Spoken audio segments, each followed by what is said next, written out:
Coming to you live from the palatial studios of PBJ Productions.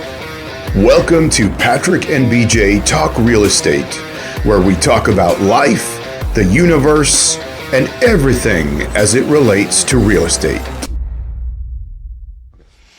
Hey everybody, it's BJ. And Patrick. And we're back talking all things real estate. Thank you for joining us today. And if you haven't, please take a minute, subscribe to our channel. We are putting out 4 and 5, maybe sometimes more videos every week. And we just want to make sure you don't miss anything and miss any of the information that we put out. I think the other thing is if you have comments, questions, or specific things you would like us to talk about, certainly put those in the comments because we love to hear that feedback and get that response from you all. And so today we are talking about, the government just made an announcement about the property transfer tax. Say that 3 times fast. Oh, I can't. Property transfer tax. Yeah. Okay. So, all right. So in order to we have they talk about a housing crisis. This is from the premier EB.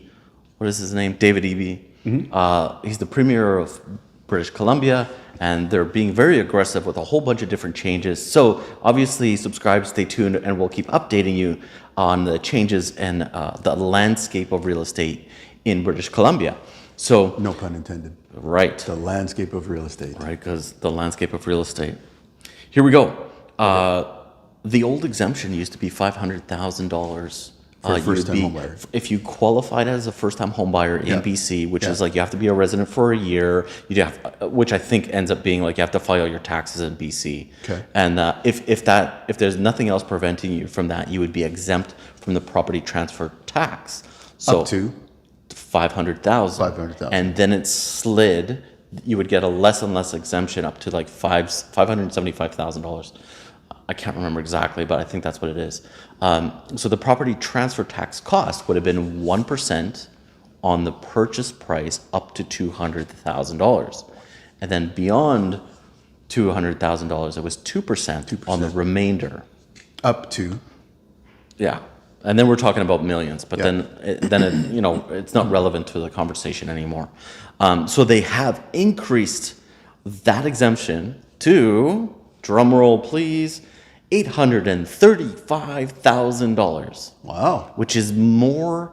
That's way more reasonable. Way more relevant to the pricing of out there in major markets, if it's Vancouver, Victoria, Lower Mainland, where the prices are higher. That totally makes sense to me as a number based on, what we see condos. If you're a first-time home buyer and you're buying a condo and it's going to be $750, let's say, or $600. Yeah. That makes way more sense. It makes way more sense. 100%. Wait till I tell you something about those numbers. Okay. So it's a wonderful announcement. It's great. I think it's going to benefit a marginally small amount of home buyers. Okay. Or first-time home buyers in BC. Okay. I will get to that. Okay. So you got to hold on to that. I'm going to rip this apart. I'm going to rip it a new one exactly. So $835,000 is a full exemption if you qualify as a first-time homebuyer in BC, and it slides down, sliding scale, it ends at $860,000. Wonderful. So they are claiming this is going to benefit 14,500 people, twice as many as before. Okay, that's the claim. Okay. I'm not saying it's not true. I just have some questions about it, right? Okay. So, how many first-time home buyers were there in that BC in 2023? Didn't we read somewhere it was half? That was another article. That was Reuters. Wait. Sorry, Reuters. Reuters can watch our other video. Well, they didn't. I don't think they just present the article, right? I think it was. Anyway, somebody had used a percentage to make a point.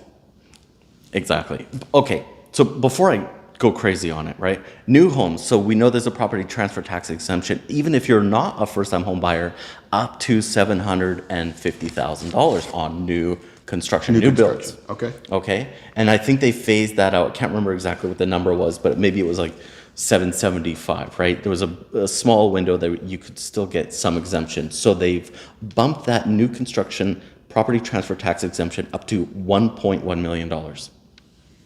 So I think this makes a lot of sense for buyers out there, not talking about first-time home buyers.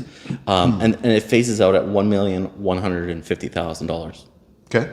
So I think this applies to a lot of people purchasing homes under the median price of like Vancouver, Victoria. Sure. So that's wonderful, right? Yeah. So maybe that makes up for the GST costs on those properties, right? Yep. Because the exemptions like disappear after a certain amount as well. Yeah. Okay. Let's go back to the first-time home buyer. What do we know about first-time home buyers in BC? There was 25,000 and change first-time home buyers in BC in 2023 out of 443,000 sales and change total, right? So they're saying it will benefit 14,500 more first-time home buyers. We know the average purchase price of a first-time home buyer in BC is $530,000. Yeah. So obviously there's the averages. Some people spend more, some people spend less. Sure. Yeah. Right? So they're saying more than half of that 14,500 is like what, 60% of 25,000 people? I didn't do the math. I'm sure I'm off. Right? Maybe it's 65%. That's not half more. If we're looking at an average even number. Yeah. So it's a little bit deceiving. I don't think it's going to actually benefit that many more people. If the largest group is buying at $530,000, it's going to dwindle once you hit 575, 600,000. Sure. It's the $835,000 exemption benefit will only affect very few people at that price range, I believe. Yeah. Yeah. I think the value in it is that there's room, at least if you're buying a home in Victoria now, as a first-time buyer, because realistically, first-time home buyer at $500,000, what are you buying? Condo. Where else do they start? But that's what I mean. Like, right. And some of them, first-time home buyer, your condo. I think of Devon, their place ended up over that amount, and so they couldn't qualify for the exemption. I think I'm not saying it won't benefit people.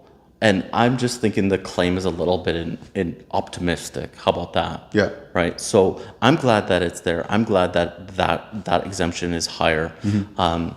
But still, like, exactly. What was it? Vancouver, 63% of the first-time home buyers bought condos, not single-family homes. Yeah. Or they may have bought like a townhouse or attached house or something like that, right? Yeah.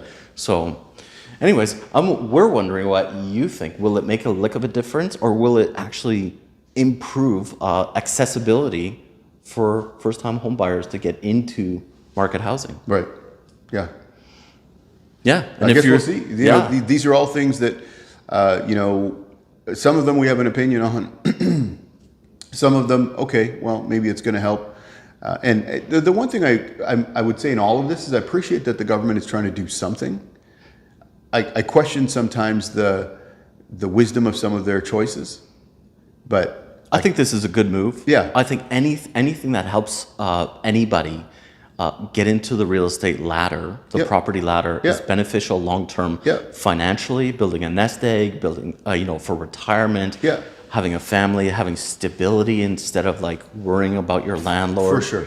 Anything like that, right? And when I talk about the questioning some of their decisions, mine would, not so much on stuff like this, but for example, the rescission period, the flipping tax, and these other things that maybe, I don't think they were that well thought out in some cases. Yeah, I think some of it, like you're saying, like it's politics over like being practical. Yeah. I think this is a practical adjustment given the market, and it's overdue. Mm-hmm. But I agree. But no complaints. I'm glad they're still trying. Provincially and federally, even though it might make marginal differences, but I think this is a great one. Yeah, for sure. All right. Well, thank you for joining us today. Again, subscribe if you haven't. And right. So if you're a first-time home buyer and you want to there's way more programs than just this one exemption that's changed. Mm-hmm. I think there's like 6 or 7 first-time home buyer programs, or that could be applied to first-time home buyers. That could help if you're looking at that dream of home ownership. We're here on Victoria, on Vancouver Island, where we can help people either buy or sell homes But if you want that information, reach out to me directly. Information is in the description below. I can send you a link to all of those programs. But if you're looking at new construction and you're happy about, hey, this is going to happen, April 1st is going to come into effect, and you're looking at new construction, we can help you with that as well. So, All right. thank you for joining us. We will catch you in the next video. See you.